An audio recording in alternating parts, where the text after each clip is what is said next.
Herkese merhaba, kanalıma hoş geldiniz. Bu videomda sizlere sadece iki motiften oluşan çok güzel bir hırka tarifi paylaşacağım. O kadar keyifli bir yapımı var ki bir o kadar da çok kolay bir örnek. Yani örgüye yeni başlayan biriyseniz dahi böyle bir modeli çok rahatlıkla yapabilirsiniz. Yani hiç bir zorluğu yok. Yeni başlayanlar da çok rahatlıkla yapacaklardır. Kalıbı çok güzel oldu. Uzun zamandır bu kadar güzel bir kalıpta altıgen motifli bir hırka çalışmamıştım. Gerçekten çok içmesindi.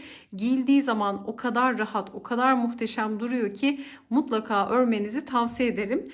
Çok da kısa bir sürede bitireceksiniz. Bakın mankenim 42 beden. Kendi bedeninize göre de rahatlıkla ayarlayabilirsiniz. Bu hırka birazcık standart beden diyebilirim. Yani bunu 38'de böyle salaş isterse giyebilir. 40, 42, 44 hatta 46 bedene dahi rahatlıkla olabilecek bir hırka oldu. Hemen şöyle kol detayını ve modeli yakından göstermek istiyorum. Bakın omuz kısmını şöyle görüyorsunuz. Model gerçekten çok ama çok güzel. Bakın kol detayını şöyle görelim. Döküm döküm çok güzel oldu. Koton bir iplik tercih ettim. Daha farklı iplerle de yapabilirsiniz ama tam böyle baharlık, mevsimlik, yazın dahi kullanabileceğiniz çok güzel bir hırka oldu. Bakın kol altı detayını görüyorsunuz. Gerçekten çok güzel bir kalıp oldu. Boyunu daha uzun yapmak isterseniz uzatabilirsiniz. Hemen şöyle omuz kısmını da göstermek istiyorum. Bakın birleştirme yerini görüyorsunuz. Yaka açıklığı yaptık. Üste çok güzel oturuyor. Hemen arka kısmında detaylı olarak sizlere göstermek istiyorum. Bakar mısınız? Hırkamızın arkası da gerçekten çok muntazam, çok güzel oldu. Örgü modelinin bütünlüğü hiç bozulmuyor. Başlangıçtan sona kadar, birleştirme noktasına kadar oldukça muntazam ilerliyor. Bakın arkada ense boşluğunu oluşturmak için ördüğümüz üçer sıra örgüler var. 3 sıra bu motifte örüyoruz, 3 sıra bu motifte örüyoruz. Video içerisinde bu detayları da göreceksiniz. Bakar mısınız? O kadar muntazam, o kadar güzel oluyor ki birleştirme noktasında görüyorsunuz zaten sırt kısmında. Bakın ense kısmı o kadar güzel oturuyor ki yani bunu dediğim gibi standart beden olarak düşünebilirsiniz. Ama bedeni büyütmek için sadece motif sırasıyla oynayacaksınız. Ense kalıbını örneğin size çok dar geldi, bir sıra daha ekleyin. Yani yapacağınız tek farklılık bu. Kol boyu falan gerçekten çok ama çok güzel oldu. Şöyle bakın göstermek istiyorum. Yani içmesinden harika bir proje oldu. Umarım sizler de beğenir ve denersiniz. Detaylı tarifimize geçmeden önce de sizlerden küçük de bir ricada bulunmak istiyorum. Kanalımıza ücretsiz abone olabilir. Videoyu beğenir ve yorumlarınızı eksik etmezseniz gerçekten çok mutlu olurum. Şimdi böyle arkadan bakınca aklıma şu da geldi. Bunu isterseniz hırka değil güzel bir böyle bluz olarak da hazırlayabilirsiniz. Bluz versiyonu da çok güzel olacaktır. Hatta şimdi çok farklı bir teknikle bunu hiç böyle ekstradan örmeden nasıl uzatabiliriz? Bu detayları da çalıştığım yine güzel bir projem var. İnşallah ilerleyen günlerde o çalışmayı da sizlerle paylaşabilirim. Şimdi bu projemizin tarifine geçelim. Bu çalışmada içeriği koton bir iplik kullandım. İplerimi de Aksa Örgü Butik'ten aldım. Merak edenler için iletişim bilgilerini videonun açıklama kısmına eklerim. Bunlar böyle 100 gramlık yumaklardı. Metrajı da 330 metreydi. İçeriği %55 pamuk olan bir iplik. Bakın şöyle dokuyu da yakından göstermek istiyorum. Burada kullandığım tığ numaram 3,5 milim. Sizler de kullanacağınız ipe göre kendi tığ numaranızı belirleyebilirsiniz. Şimdi burada işe ilk olarak zincirle başlangıç yapıyoruz. Hemen şöyle ilk zincirimizi kilit yaptıktan sonra burada 1, 2, 3, 4, 5, 6 zincir çekerek bir halka oluşturacağız. Şimdi kilit zincirinden sonraki zincirin yani ilk çektiğimiz zincirin içine batıp ilmek çıkartıyoruz. Çıkarttığımız ilmeği bekleyen ilmekten kaydırarak burada bir halka oluşturuyoruz. Şu kısa ipi de araya alarak gizleyeceğiz. Bu arada elimi hiç sıkarak örmüyorum. Birazcık da gevşek tutuyorum ki böyle yumuşak bir dökümlü bir doku oluşsun. Şimdi burada 1, 2, 3 zincirle yukarı çıkıyorum. Tığımın başına doluyorum. Halkamın içerisine gelerek ilmek çıkarttım. 3 ilmeğim var. Tekrar doladım. İkisini birlikte. Tekrar doladım. İkisini birlikte örerek ikili trabzan hazırladım. Şimdi 3 tane zincir çekeceğim. 1, 2, 3. Tığıma tekrar doladım. Halkama gelerek 2 tane ikili trabzan örüyorum. 2, 2 de çekiyorum. Tekrar doladım. Bakın birazcık da uzatarak çekiyorum. Böyle elim gevşektir. Hiç sıkmıyorum. 2 tane ikili trabzanı ördüm. Tekrar 3 zincir. 1, 2, 3. Tekrar tığıma doluyorum. Halkama gelerek 2 tane daha ikili trabzan örüyorum. 1, 2. Şimdi bu ikili trabzan gruplarından 6 tane olacak. 1, 2, 3 zincirden de yine 6 adet olmuş olacak. Çünkü altıgen bir hırka hazırlıyoruz. Yine 2 tane trabzan. 1, 2, 3 zincir. Tekrar 2 tane ikili trabzan şeklinde ilerliyoruz. Bakın 5 oldu. Şimdi 6.'yı yapacağım. 1, 2, 3 zincir. Tığıma tekrar doladım ve 6. trabzan grubunu hazırlıyorum. Yine 2 tane trabzan ördük. Şöyle bakın. Göstermek istiyorum. 1, 2, 3, 6 tane olmuş oldu. Şimdi bitirirken de 1, 2, 3 zincir çekeceğiz. Ve buradaki baştaki 3 zincire hiç dokunmuyoruz. Bunu her sıra bitiş ve başlangıcında aynı olacak. 3 zincire dokunmadan trabzanın tepesine batıyorum. İlmek çıkardım. Çıkardığım ilmeği bekleyen ilmekten kaydırdım. Kaydırmadan sonra bir zincir çekiyorum. Bu zinciri bu sıranın sonunda birleştirmede kullanacağız. Zincirden sonra tekrar trabzanın tepesine geliyorum. Direkt battım, ilmek çıkarttım. Sık iğne ile bir üst sıraya geçmiş oldum. Şimdi burada 1, 2, 3 zincir çekiyorum. 3 zincire hiç dokunmuyoruz. Bizi karşılayan 2 tane trabzan var. Hemen ilk trabzanın tepesine batıyorum, ilmek çıkarttım, sık iğne örüyorum. Bir sonraki trabzanın tepesine geliyorum. Tekrar direkt batıp sık iğne örüyorum. Bakın 3 zincirin yani geçerken yine 3 zincirle geçiyoruz. 3 zincir 2 tane sık iğne ördük. Şimdi tekrar 1, 2, 3 zincir. 3 zincire hiç dokunmuyorum. Gelen trabzanın tepesine batıp bir tane sık iğne, bir diğer trabzana batıp ikinci sık iğnemi yan yana örüyorum. 1, 2, 3 zincir. 3 zincire hiç dokunmadan gelen trabzanın hemen tepesine sık iğne, bir diğer trabzana sık iğne. 1, 2, 3 zincir. Bakın bu şekilde sıra sonuna kadar ilerleyeceğiz. 3 zincir 2 tane sık iğne. 3 zincir 2 tane sık iğne şeklinde. Şimdi sıra sonuna kadar gelelim. Zaten kısa. Hemen burada bitiş ve başlangıcı hızlı bir şekilde gösterelim. Şimdi bakın 3 zinciri çektik. Burada ne demiştim?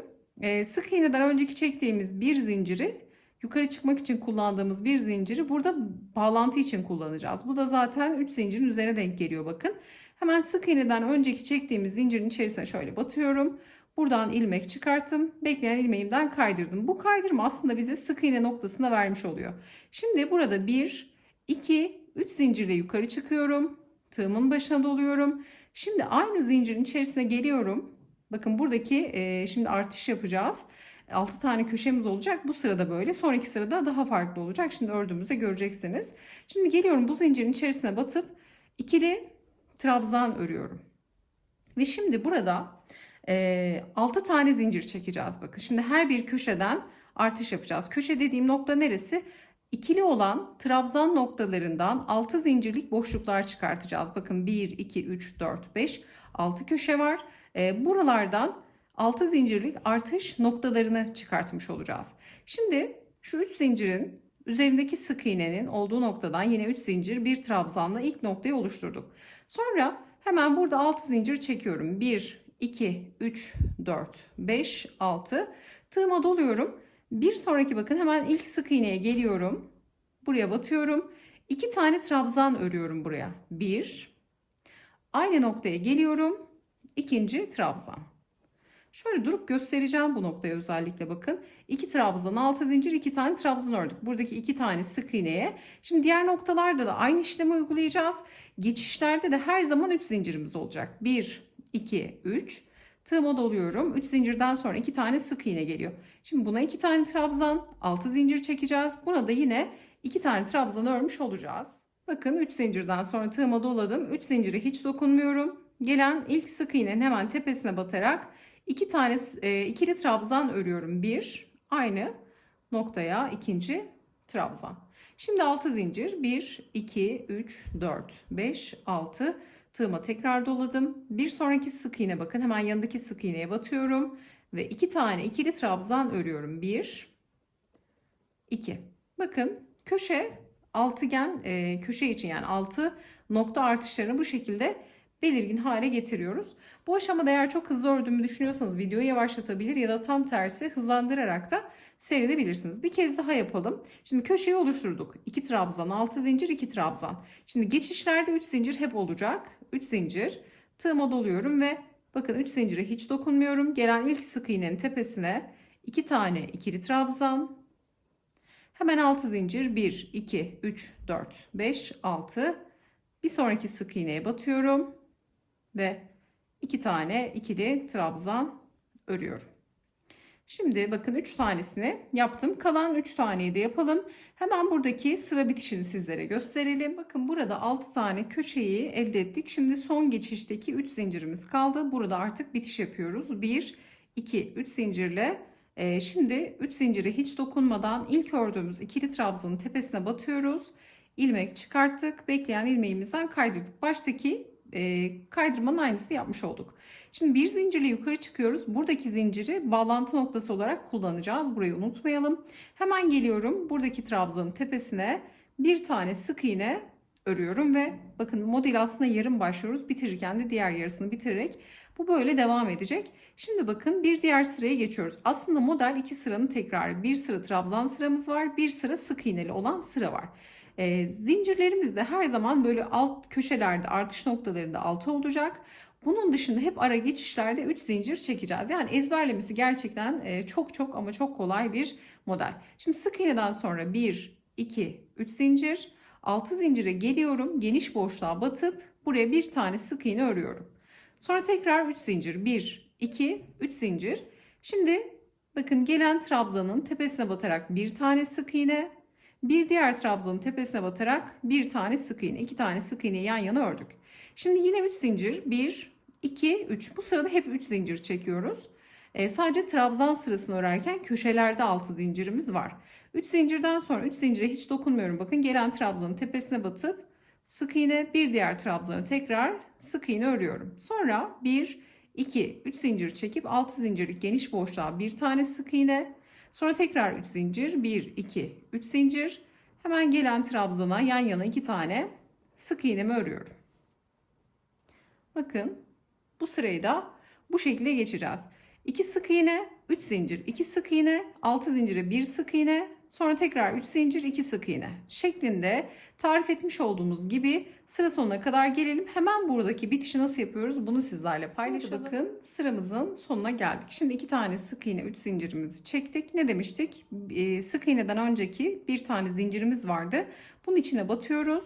İlmek çıkarttık. Bekleyen ilmeğimizden kaydırarak geçirdik. Şimdi burada 1, 2, 3 zincirle yukarı çıktık. Bu 3 zincirde yine bir trabzan kabul ediyoruz.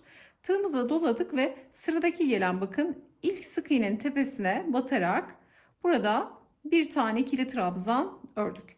Şimdi bizler artış noktamızı sadece tek duran sık iğne üzerinden yapacağız. Diğer 2 tane yan yana duran sık iğnelerin üzerine 2 tane trabzan gelecek. Geçişlerde de 3 zincir olacak. Şimdi uyguladığımız zaman daha rahat göreceksiniz. 1, 2, 3 zincir tığıma doluyorum. Hemen bakın 6 zinciri ördüm. Bir tane sık iğne var burada. 3 zincire hiç dokunmuyorum. Tek duran sık iğnenin tepesine batıyorum. Buraya 2 tane trabzan örüyorum. 1, 2. Sonra buraya 1, 2, 3, 4, 5, 6 zincir.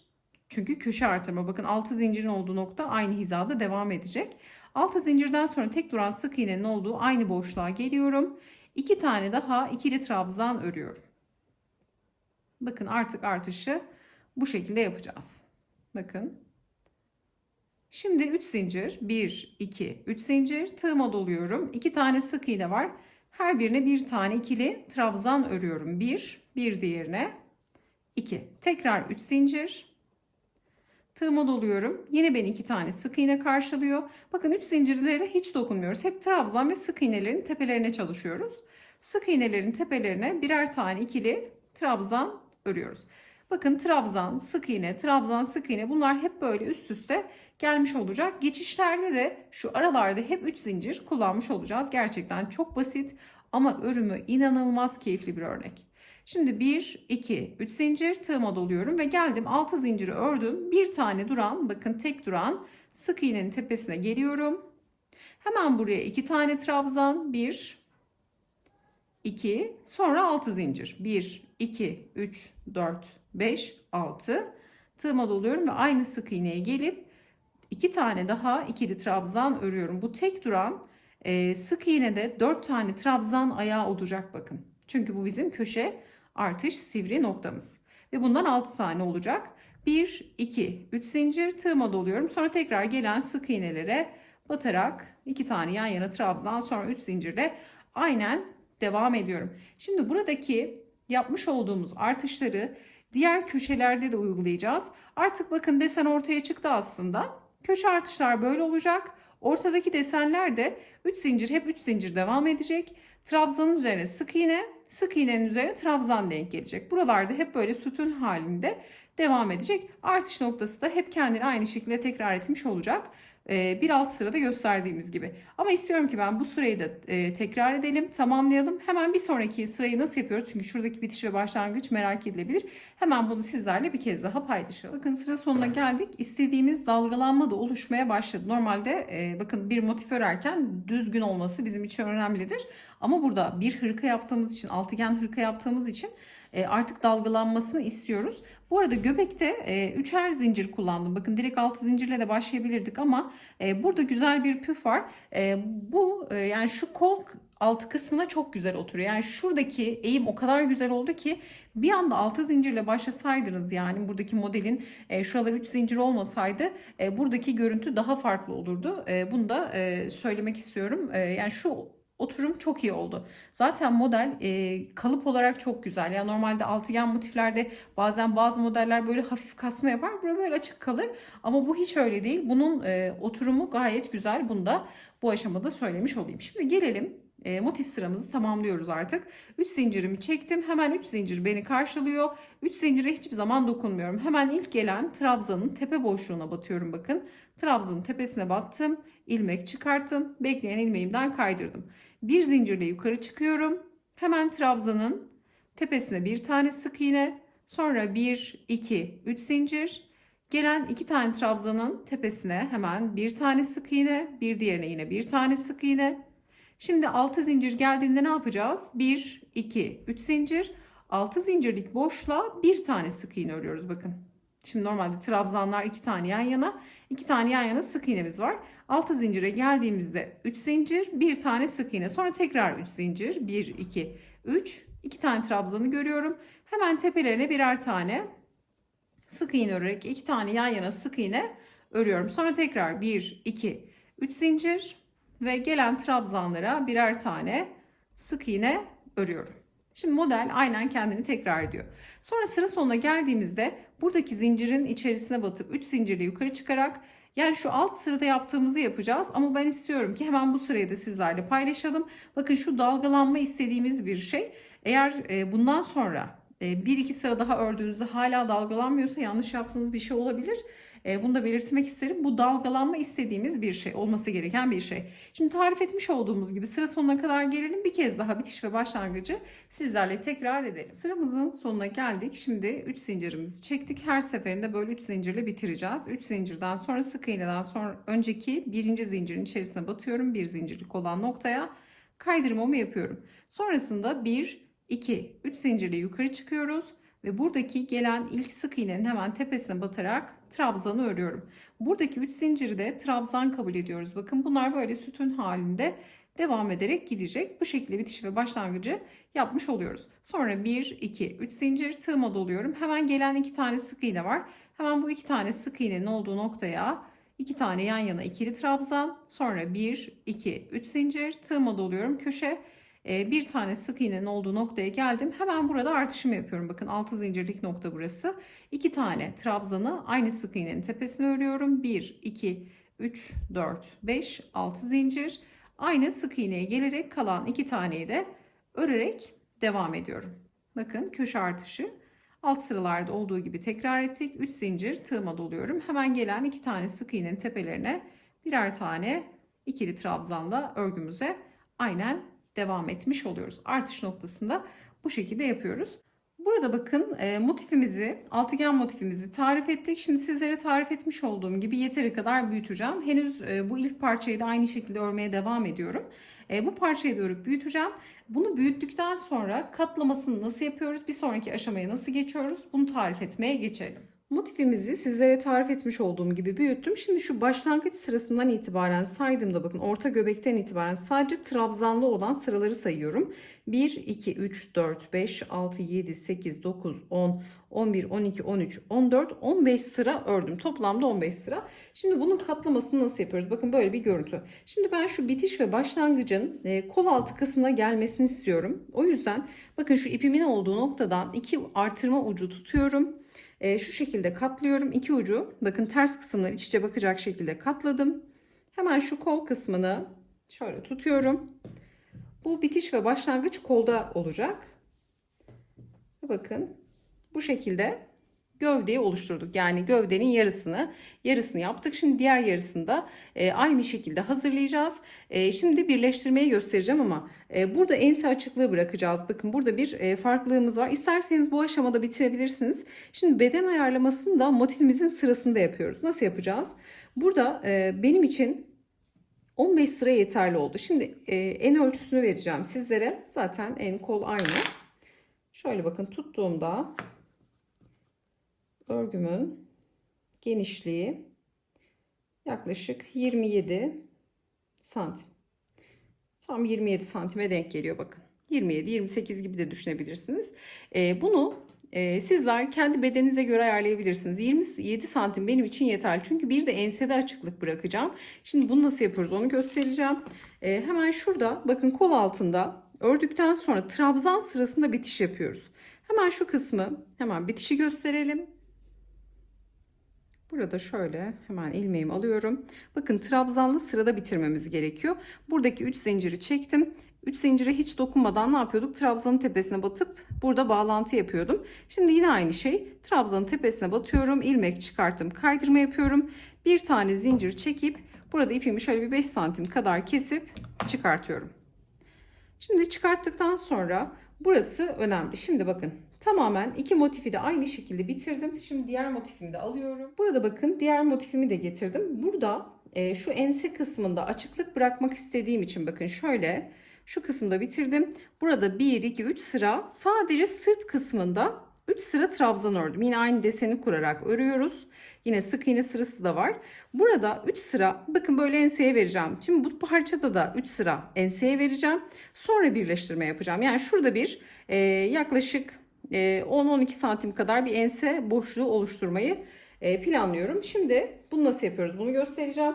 Fakat burada şunu yaparken dikkat etmeniz gerekiyor. Örneğin sağlı sollu ayırmanız gerekiyor. İki motifi de ördünüz.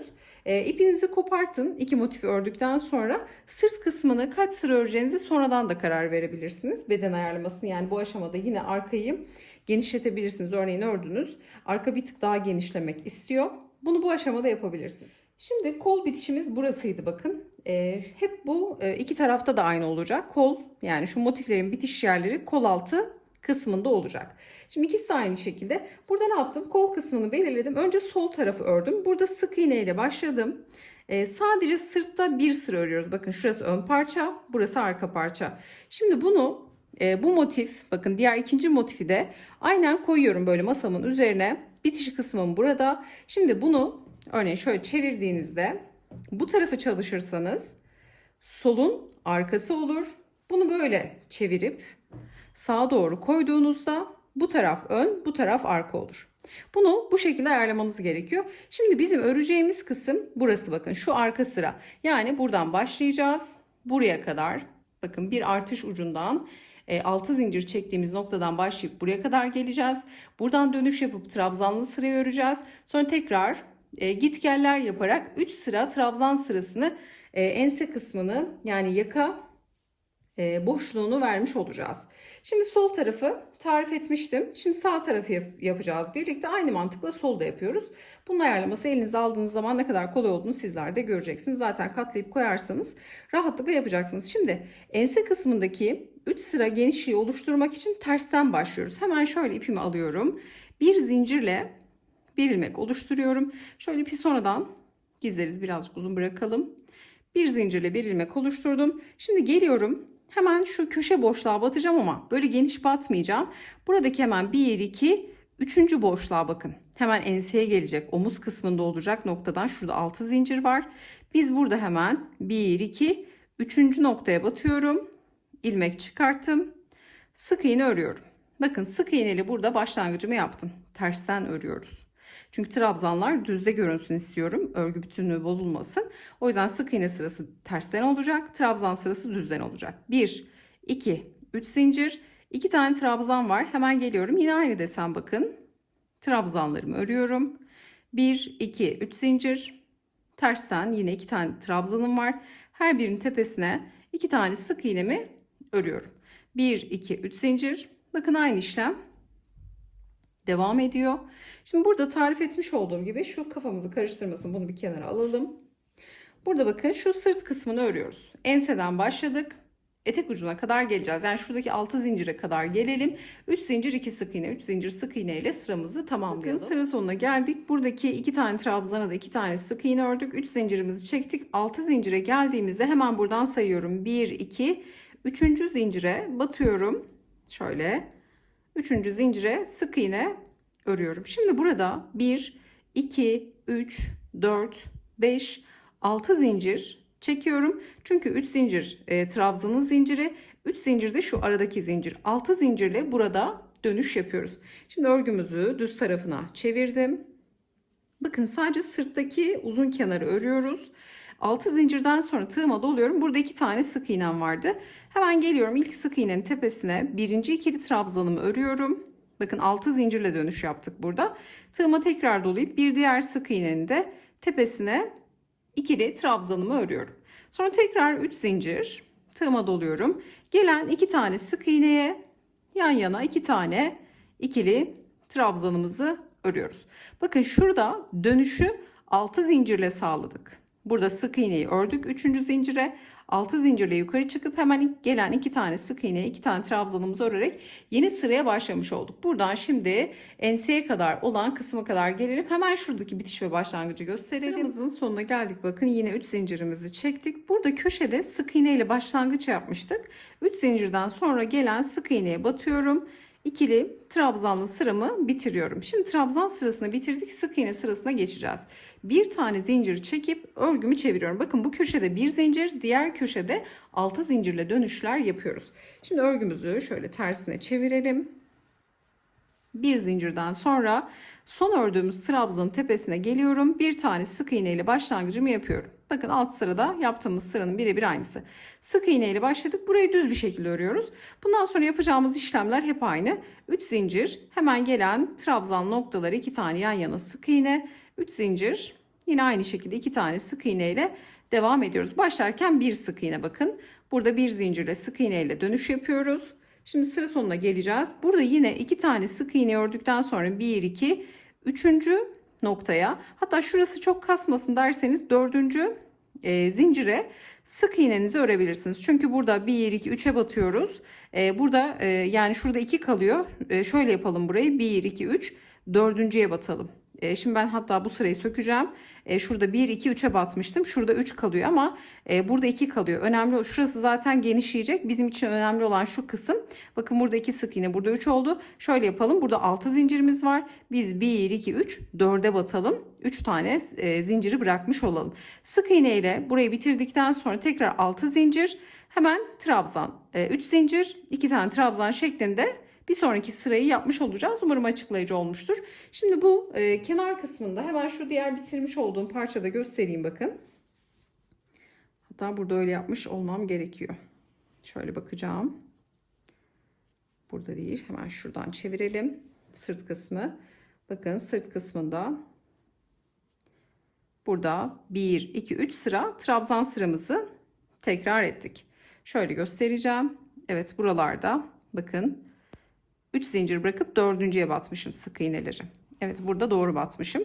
Dediğim gibi biraz önce 1, 2, 3'e batıyorduk. 4. zincire batacaksınız. 6 zinciri gördüğünüzde 1, 2, 3, 4. zincire sık iğne, bir zincir, sonra 6 zincir çekip, bakın burada 6 zincir çektim. Hemen trabzanlı sıramı ördüm. Bitirirken de yine trabzanlı sırayla bitireceğiz. Bakın köşe artış yerimiz. Köşe artış yerinden sonra 1, 2, 3 sıra trabzan ördük. Şimdi diğer parçayı görelim. Burası bizim ense kısmımız olacak. İki parçayı nasıl buluşturuyoruz? Artık bir bütün halini nasıl getiriyoruz? Hemen bunu tarif etmeye geçelim. Şimdi bakın, size tarif etmiş olduğum gibi iki parçayı da aynı şekilde ördüm. Birini sol tarafa, birini sağ tarafa olacak şekilde ensede de 3 sıra ördüm iki parçada. Şimdi bu iki parçayı birleştireceğiz. Şöyle getiriyorum. Bakın, ense kısmından itibaren en son zaten ölçüleri sizlerle paylaşıyor olacağım. Şimdi burada 3 zinciri çektikten sonra tığıma doluyorum. Burada son sık iğnemiz vardı. Sık iğnenin tepesine batıp ikili trabzanla sıramı bitiriyorum. Şöyle bir zincir çekip ilmeği birazcık esneteceğim. Şimdi burada yine düz taraftan birleştirme yapacağım. Bakın, şöyle normalde terse geliyordu sık iğne sıramız. Şimdi karşı parçada da trabzanla bitirdik. Burada da yine trabzanla örgümüzü bitirdik. İpi şöyle. Şimdi bu parçayı şöyle bunun üzerine atacağım. Şimdi sırt kısmından itibaren birleştireceğiz. Sonra kol kısmından başlayacağız. Kol ucundan başlayacağız örmeye. Omuz, yani kol kısmını birleştireceğiz. Omuz kısmını geçip diğer kolda da bitireceğiz. Yani iki parçada birleştirmiş olacağız. Şimdi geliyorum. Şimdi bakın, şurada hemen ne yapıyorduk? 1 2 ense kısmı olduğu için hemen şurada 1 2 üçüncü sık iğneye zincire batıyorum. Burada hemen şöyle bir tane zincir çekmiştim. Bunu sökeceğim. Burada bir fazlalık istemiyorum. Şimdi son trabzanı ördükten sonra ilmeği buradan geçirdim. Şöyle bakın, hemen 1 2 3 zincir çekiyorum. Şurada bir bağlantı yaptım. 3 zincirden sonra burada trabzanlar karşılıklı geliyor bakın. Trabzanları karşılıklı batacağım. Fakat tek kanatlarına batacağım. Hemen şöyle öndeki parçanın, bakın, sırt kısmı birleşiyor. Trabzanın dıştaki tek kanadı, ipi alttan geçiriyorum. Diğer trabzanın, bakın, tek kanadı içe doğru bakan tek kanadı, ipi şöyle alttan alıyorum. İlmeğimden çıkartarak bekleyen ilmekten geçiriyorum. Şöyle genişleyen ilmeği de düzleyelim. Sonra diğer trabzana batıyorum. Şöyle birazcık yaklaştırayım çünkü çok uzak kalıyor. Bakın, trabzanları karşılıklı kaydırma yaparak birleştiriyorum. Trabzanın tek kanadına battım. Bakın, dıştaki. Diğer karşılığında gelen trabzanın da iç kanadına, yani yine aynı noktaya batmış oluyorum bakın. Tek kanadına batıyorum. İpi alttan tığımın ucunu alarak batış yaptığım yerlerden şöyle ipimi çıkartıyorum. Çıkardığım ilmeği şöyle, bakın, çok geniş yapmayalım, bekleyen ilmekten geçiriyorum. Sonra iki tane trabzanı birleştirdikten sonra 1 2 3 zincir çekiyorum. Yine aynı şekilde hemen geliyorum. Bakın, iki tane trabzan karşılıklı. Dıştaki tek kanada batıyorum. Karşı parçadaki dıştaki tek kanada batıyorum. Hemen şöyle ipimi alttan alarak batış yaptığım yerlerden çıkartıp kaydırma yapıyorum. Bir diğer trabzana batıyorum karşılıklı. Bakın, tek kanatlarını kullanıyorum iki tarafında. Böyle bir kaydırma ile birleştiriyorum. Sizlere daha kolay gelen yöntem varsa onları da kullanabilirsiniz. Şöyle birazcık yapalım, daha net görünsün. Sonra tekrar 1 2 3 zincir. Hemen gelen trabzanın dıştaki tek kanadına batıyorum. Bakın, tepeye batmıyorum. Başak şeklinde duran noktanın tek kanadını alıyorum. Karşı trabzanı da hemen yine tek kanadını alıp ipi alttan tığımın ucunu alarak batış yaptığım yerlerden geçirip kaydırma yapıyorum. Hemen diğer trabzana da aynı noktalara batarak kaydırma yapıyorum. Bakın, şöyle bir görüntü oluşuyor. Yani çok muntazam oluyor. Birkaç yöntem denedim ama en güzeli bu oldu. Şimdi yapacağımız tek şey 3 zincir trabzanlara karşılıklı batarak kaydırma yapacağız bakın. 3 zincir trabzanlara karşılıklı kaydırma şeklinde uca kadar geleceğiz. Uç kısmında da yine buradaki trabzana batacağız bakın, dıştaki tek kanadına. Buradaysa 6 zincir geliyor. Burada ne yapacağız? Hemen 1 2 3 4. zincire batıp kaydırma yapıp bir zincir çekerek buradaki bitişimizi de bu şekilde yapacağız. Şimdi ense kısmını hemen şöyle geniş açıda gösterelim. Ense kısmını tarif etmiş olduğumuz gibi bitirelim. Sonra kol kısmına geçeceğiz. Hemen şöyle kolu da göstermek istiyorum bakın. Ense sırt kısmını birleştirdikten sonra şuradaki koldan başlayacağız bakın. Kol elimizin çıktığı, bileğimizin çıktığı noktadan buradan örüp başlayacağız birleştirmeye. Önce buradaki, çünkü ne yaptık? Trabzan sırasıyla bitirdik. Sık iğne sırasını örerek bitireceğiz. Sık iğne sıramızı öreceğiz. Sonra burada tarif etmiş olduğum birleştirmeyi omuz kısmında da tamamen uygulayacağız. Şu ensedeki açıklığı bırakacağız bakın, çünkü burada 6 sıra bir trabzan açıklığımız var. Buraya nasıl geçiyoruz hemen bunu göstereceğim. Sonra diğer omuzda da bakın aynı birleştirmeleri devam edip kolda da örgümüzü bitirip buradaki uçtan çıkarak bitişini yapmış olacağız. Şimdi hemen sırtı bitirelim. Nasıl başlıyoruz bu tarif ettiğim şeye, hemen bunu göstermeye geçelim. Bakın sırt kısmını tamamen size tarif etmiş olduğum gibi birleştirdim. Burada da bir zincir çekip ipliğimi koparttım. Şurada 2 tane ip kalıyor. Bunu da bağlayıp en son zaten örerek geçeceğiz o kısımları. Şimdi geldim kola. Bakın burada sol taraftan başlayacağım. Şimdi düzden başlayacağız. Hemen ipimle bir zincirle bir ilmek oluşturuyorum ve örgümün düz tarafından bakın. Şimdi artık örgüme şeklini verdim. Zaten katlamayı yapmıştık, bakın görünüyor. Buradan başlayacağız. Tarif etmiş olduğum gibi birleştirmesini yapacağız. Hemen düz taraftan yine 6 zincirin olduğu noktada bakın şöyle 1 2 3. Zincire batacağım şöyle. 3. zincire direkt batalım. Sık iğne ile başlayalım. Şimdi sık iğnemi ördükten sonra 1 2 3 zincir. Hemen 2 tane trabzan geliyor. Hemen bunları 2 tane sık iğne. Normal örneğe başlıyoruz. Aslında bakın tam köşedeki 3. zincirden başladım.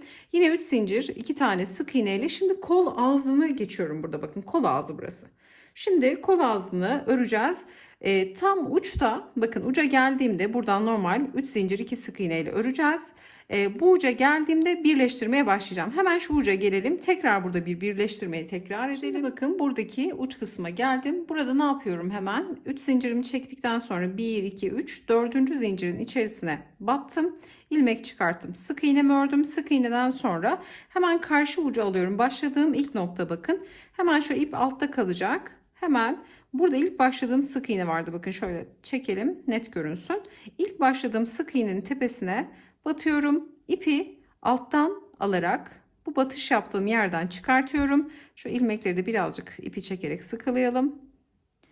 Bekleyen ilmekten geçiriyorum. Geçirdikten sonra 1, 2, 3 zincir çekiyorum. Hemen yine aynı birleştirme. Trabzanın dıştaki tek kanadı. Hemen karşı parçadaki trabzanın tek kanadı. İpi alttan alarak yine kaydırmayı yapıyorum. Bir sonraki trabzana da aynen batışımı yapıyorum. Tek kanatlarını ip alttan alarak kaydırmayla birleştirmeye geçiyorum. Sonra tekrar 1, 2, 3 zincir. Bakın aynı işlemlere devam ediyorum. Trabzanın tek kanadı. Karşıdaki trabzanın yine tek kanadı. Karşılıklı ilmekleri batmak önemli. Zaten sayılar eşit geliyor. Hemen şöyle bakın trabzanlara batıp kaydırma, sonra tekrar 1 2 3 zincirle devam ediyoruz. Yani sırt kısmında birleştirdiğimiz teknikle kol ucundan birleştirme yapıyoruz. Bu arada şurayı da söyleyeceğim. Bakın burada 3 zincirimiz vardı. Burada 2 tane sık iğneyi örerken şuradaki 3 zinciri trabzan kabul ettiğimiz için 3. zincire batıp sık iğne, hemen gelen trabzanın tepesine sık iğne, sonra 3 zincir trabzana 2 tane sık iğne şeklinde klasik burayı devam ediyoruz. Sonra şu kısa kalan ipi de bir etamin iğnesiyle güzelce gizleyeceğiz. Ki yani birazcık uzun bırakıp ipi gizlemekte fayda var. Makineye atıp yıkadığımız zaman örgülerimizde herhangi bir ip atma, sökülme vesaire olmasın. Şimdi burada birleştirmeye devam edeceğiz. Ta ki şu ense açıklığına gelene kadar. Şimdi burada bakın şu nokta zaten sayılar karşılıklı geliyor.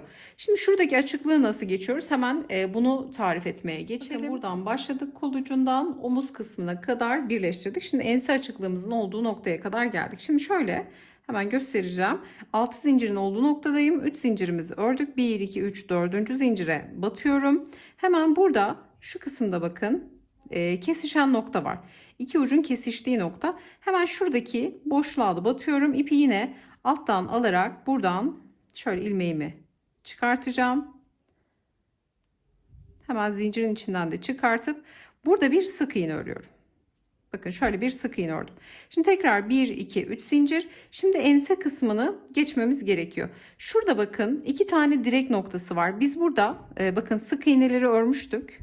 Hatırlayalım, sık iğne yani bir zincirle dönüş yapıp sonra tekrar sık iğneler. Yani model kendini tekrar ediyor. Burada şuradaki 2 tane 3 zincir üst üste geliyor. Ve bu bize 2 tane trabzan tepesine veriyor aslında. Öyle düşüneceğiz burayı. Normalde dönüş aslında, örgünün dönüşü bakın. Şöyle göstersem daha net belli olacak, bir saniye şöyle yapalım. Bakın 3 zincirin olduğu noktalar 2 tane trabzan, arada 3 zincir, 2 tane trabzan, arada 3 zincir gibi. Şu ense kısmını şimdi geçeceğiz. Burada 3 zincirimi çektikten sonra hemen geliyorum şu zincirin olduğu noktaya. bir tane sık iğne, hemen bir diğer noktaya ikinci sık iğne. Buraya elimi bir tık sıkmak istiyorum çünkü çok ensede gevşek olsun istemiyorum. 2 3 zincir, hemen geliyorum, bakın buradaki zincirli noktaların uygun boşluklarına batarak iki tane sık iğne örüyorum. 1 2 3 zincir, şöyle hemen iki tane sık iğne örüyorum. Şöyle zincirli noktaya da batalım. Başladığımız nokta. Zaten elinize aldığınız zaman uygun noktalara batışı çok rahatlıkla göreceksiniz. 1 2 3 zincir. Hemen geliyorum bu tarafta. Sık iğne ve şöyle zincirin olduğu noktaya da batıyorum. Burada elimi bir tık sıkacağım ki ense çok böyle açılma yapmasın. Şimdi bakın tarif ettiğim gibi 2 tane sık iğne 3 zincir, 2 sık iğne 3 zincir. Şurayı da 1 2 3 sıra bu tarafta trabzan sırasını sayıyorum. Şuraya birleştirdiğimiz nokta 1 2 3 sırada burada. Şimdi şuradaki bakın köşe artışları yaptığımız motifin bakın 6 zincirin olduğu noktada hemen ön parçayı alıyorum. Burada artık burayı birleştireceğim. Artık omuz birleşecek ön parçayla. Buradaki ense açıklığını yeteri kadar bıraktım. Şimdi santim olarak ölçü de vereceğim. Şimdi buradaki ikinci sık iğneyi örmüyorum. Ne yapıyorum? Bakın birinci sık iğneyi ördüm. Hemen geliyorum buraya 1 2 3. Üçüncü zincire batalım. Hemen geliyorum. Buradaki zincirli noktaya da batıp direkt sık iğne ile buradaki bağlantıyı sağlıyorum. Şimdi diğer ucu da birleştirdik. Bakın 3 burada sıra açıklığı. Burada da 3 sıra açıklığımızı bıraktık. Şimdi buradaki yaptığımız, bakın omuzdaki yaptığımız işlemi birebir aynen tekrar edeceğiz. Burada da yine birebir aynısı. 1 2 3 zincir. Hemen gelen trabzanın tek kanadı. İpi alttan geçiriyorum. Şöyle diğer karşıdaki trabzanın tek kanadı. İpi alttan alarak zaten model çok güzel oturuyor. Elinize aldığınızda da göreceksiniz. Bir diğer trabzanın hemen tek kanadına batıyorum. Ve burada tarif ettiğim birleştirmeyi sizlere birebir tekrar etmiş oluyorum. Sonra yine 3 zincirle devam ediyoruz. Şimdi burada bakın omuz kısmından başlayacağız. Omuz kısmına kadar birleştireceğiz. Bu ucu da şimdi nasıl birleştirdik? Karşı tarafta birebir aynı olacak. Burada şuradaki sık iğneyi öreceğim. Bakın buradan şu iki tane sık iğneyi ördükten sonra şu trabzanlara karşılıklı battıktan sonra şuradaki sık iğneyi öreceğim. Sonra 2 sık iğne, 3 zincir, 2 sık iğne, 3 zincir, 2 sık iğneyi örüp bu uca geldiğimde de buradaki sık iğne ile bağlantıyı yapıp ipi kopartmış olacağım. Yani şuradaki mantığın birebir aynısı aslında. Tekrar etmeye gerek yok artık. Buradaki mantığın birebir aynısı işlemiş olacağız. Şimdi tabi biraz buhar falan da vereceğim ama burası zaten birazcık zincirleri sıkı çektim. Şimdi şöyle santim olarak ense açıklığını, yaka açıklığını söyleyecek olursam yaklaşık 11-12 santime yakın. Şöyle tam bir tutup ölçü verelim. Evet, 11-12 santim aralığında şu kısım açıklığı. Şimdi tarif etmiş olduğum gibi birleştirelim. En son ne yapacağız? Bakın kolu birleştirdik. Tabii şu kenarlara daha farklı kenar süslemeleri yapılabilir. Ama ben böyle sadece sık iğneli bırakmak istiyorum. Ama tabii burada etek ucu ve ön patlarda bir sıra sık iğne ve 3 zincirimiz eksik. Burada ne yapacağız? Hemen şu arka birleştirdiğimiz noktadan başlayacağız. Hemen bunu da göstereyim sizlere. Kolu zaten normal bitireceğiz. Diğer kolda göstermiştim. Hemen şuradan başlayarak örneğin ipimizi aldık. Bir zincirle ilmeğimizi yine oluşturduk. Hemen arka kısımdan başlıyorum. Bir tane sık iğne örelim. Diğer biri de bitirirken öreriz. Yine 3 zincir. Geliyorum buraya zincirli kısma. Uygun boşluğa batıyorum. Şu ara kısımda 2 tane sık iğnem olacak. Bakın şu noktalarda. Tabi uygun boşluklara mutlaka batalım. Çok açıklıkta olmasın. 3 zincir. Bakın hemen şuradaki uygun boşluklara batıyorum. Şunlar da zaten birer trabzan direk noktası gibi duruyor. Model bozulmuyor yani. Burada yine sık iğnemizi örüyoruz. 3 zincir 2 tane sık iğne, 3 zincir 2 tane sık iğne ile dönüş sağlıyorum. Zaten motifte de yaptığımız gibi köşeye geldiğimizde 6 zinciri gördüğümüzde bir tane sık iğne, 3 zincir tekrar devam ediyorum. Bakın burada 2 tane sık iğne ördükten sonra 3 zincir sık iğne köşede. Sonra tekrar 3 zincir trabzanları 2 tane sık iğne şeklinde yan yana. Ense kısmını da yine burada bir sıra döneceğim. Şu kısma geleceğim. 2 tane sık iğne. Hemen şu kesişen noktaya tekrar 2 tane sık iğne, 3 zincir, 2 tane sık iğne. Zaten sık iğne yerleri hazır. Burayı da aynen dönüşümü sağlayacağım. Örneğin yaka çok geniş oldu. Burada birazcık toplamak gerekirse toplayabilirsiniz. Ya da ön pat örmek istiyorsunuz. Şu açıklığı çok sevmiyorsunuz. Bu salaş bir hırka zaten. Burada örmeye devam edebilirsiniz. Etek ucu ve ön patlarla beraber örneğin bir lastik örneği kurabilirsiniz ya da daha farklı ajurlu örnekler kurabilirsiniz. Modeli devam ettirebilirsiniz. Tamamen sizin zevkinize kalmış. Ama ben sadece dediğim gibi böyle biraz önü açık sevdiğim için şimdi sadece 3 zincir sık iğne ile de ön patları geçip başladığım noktada da arkada da ipi kopartarak örgümü bitirmiş olacağım. En sonunda hafif bir buhar vereceğim. İpleri temizleyeceğim ve mankenime giydireceğim. Bunun isterseniz beline bir kemer yapabilirsiniz. Dediğim gibi ön kısmı, yani şu açıklığı istemezseniz, çünkü burada bir 6 sıra açıklığımız var. Bu açıklığı istediğim için var. Ama dediğim gibi sizler gene modeli devam ettirebilirsiniz. Hem etek ucu uzar. Sadece ön örmek isterseniz arkadaki gibi de örebilirsiniz. Etek boyunu uzatmak istemezseniz, yani şu ucu uzatmak istemezseniz, yani üzerinde birçok şekilde değişiklik yapabilir, oynama yapabilirsiniz. Şimdi tarif etmiş olduğumuz gibi hırkamızı tamamlayalım ve manken üzerinde sizlere gösterelim. Bu arada ne kadar ip gittiğini de söylemek istiyorum. Toplamda 4 yumak iplik kullandım. 100'er gramlık koton iplerdi. 4 yumak yeterli oldu. Mankenime giydirecektim ama zaten başlangıçta manken üzerinde gördünüz. O yüzden şimdi burada santim santim ölçüleri söyleyeceğim.